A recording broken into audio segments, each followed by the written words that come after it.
Queue న్యూస్లో పనిచేయటకు senior video editors కావాలను సంప్రదించవలసిన నెంబర్లు 8688926084. ఇక్కడ ఊర్లను దత్తత తీసుకోండి, ప్రజలకు సాయం చేస్తే గుండెల్లో పెట్టుకుంటారు. కార్పొరేట్ కంపెనీలకు మంత్రి సీతక్క పిలుపునిస్తా ఉన్నారు. ఇక సిఎస్ఆర్ ఫండ్స్తో పనులు చేపట్టాలని సూచన. ప్రజాసేవలో సంతృప్తి పొందే వాళ్ళే అసలైన శ్రీమంతులని వ్యాఖ్య. దత్తతకు అంగీకరించిన పలు ఐటీ కంపెనీలు అని చెప్పేసి ఒక వార్త కనిపిస్తూ ఉంది. ఊర్లను దత్తత తీసుకోండి. అసలు యాక్చువల్గా చిన్న ఎగ్జాంపుల్ చెప్తాం మీకు.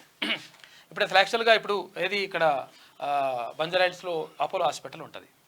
అపోలో హాస్పిటల్ ఉంటే అపోలో హాస్పిటల్కి సంబంధించి అక్కడ భూమి ఉంటుంది కదా, ఎక్కడైతే ల్యాండ్ ఉంటుందో ఆ ల్యాండ్ని అది 50 రూపాయల గజం లెక్కిచ్చేసిండ్రు గత ప్రభుత్వం, అప్పుడున్నటువంటి ప్రభుత్వం.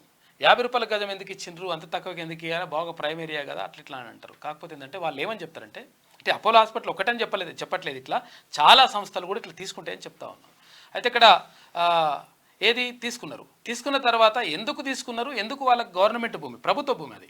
అయితే గవర్నమెంట్ భూమిని వాళ్ళకి ఎందుకు ఇవ్వాలి అట్లా అంత తక్కువ ధరకు అంటే వాళ్ళు ఏమని చెప్పిండ్రంటే, మేము చాలామంది పేదలకు ఫ్రీగా వైద్యం అందిస్తాం, తర్వాత పేదలకు మేము అంటే అదేది డిస్కౌంట్లు చేస్తాం, రకరకాలుగా మొత్తం ఫ్రీ వైద్యం అందిస్తామని చెప్పేసి వాళ్ళు హామీ ఇచ్చిండ్రు. మరి హామీని నెరవేరుస్తున్నారంటే ఒకసారి మీరు పోయి చూడండి. ఎవడన్నా ఒక్కడికైనా ఫ్రీ వైద్యం అందిస్తున్నారా ప్రైవేట్ కార్పొరేట్ కంపెనీలు? చాలా వ్యవస్థలు అంటే ఇటువంటి వ్యవస్థలు చాలా ఉన్నాయి.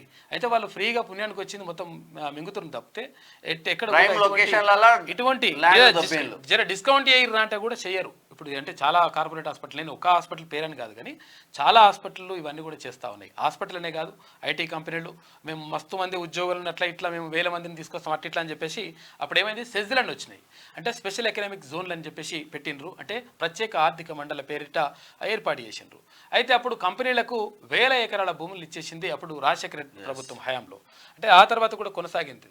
అయితే 1000 ఎకరాల భూములు ఇస్తే మరి వాడేమన్నా నిజంగా 1000 మందికి లక్షల మందికి ఏమైనా ఉపాధి కల్పిస్తున్నాడు అంటే కల్పించినటువంటి దాఖలాలు లేవు. అది 99 ఏళ్ళకు 100 ఏళ్ళకు ఇట్లా లీజు తీసుకున్న తర్వాత ఇక వాడు సొంతం చేసుకుంటాడు. ఇక మళ్ళీ బిచాన ఎత్తేస్తాడు, మళ్ళీ ఎత్తేసి అది చేతులు ఎత్తేసి మొత్తం ఇది లాస్ అయిపోయింది అట్లా ఇట్లా అని చెప్పేసి ఆ భూమిని కొట్టేసి.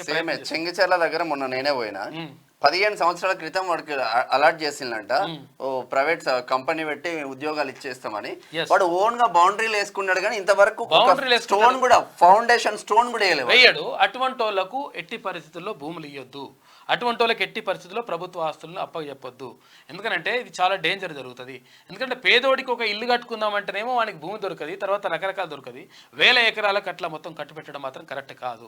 నిజంగా ఒకవేళ అంటే మంత్రి సీతక్క అంటుంది కార్పొరేట్ కంపెనీలు నిజంగా ఒకవేళ వాళ్లకు సామాజిక బాధ్యత ఉంటుంది, దాని కింద 100% గ్రామాలను దత్తత తీసుకోవాలి, తర్వాత సేవా కార్యక్రమాలు చేయాలి. రాజకీయ నాయకులు కరెక్ట్ గా ఉంటే వీళ్ళే ఇప్పుడు మెడికోవర్ ఆసుపత్రికి పోయి వీళ్ళే ఓపెన్ చేసే ఇక మళ్ళీ వీళ్ళే మాట్లాడుతూ ఉంటారు.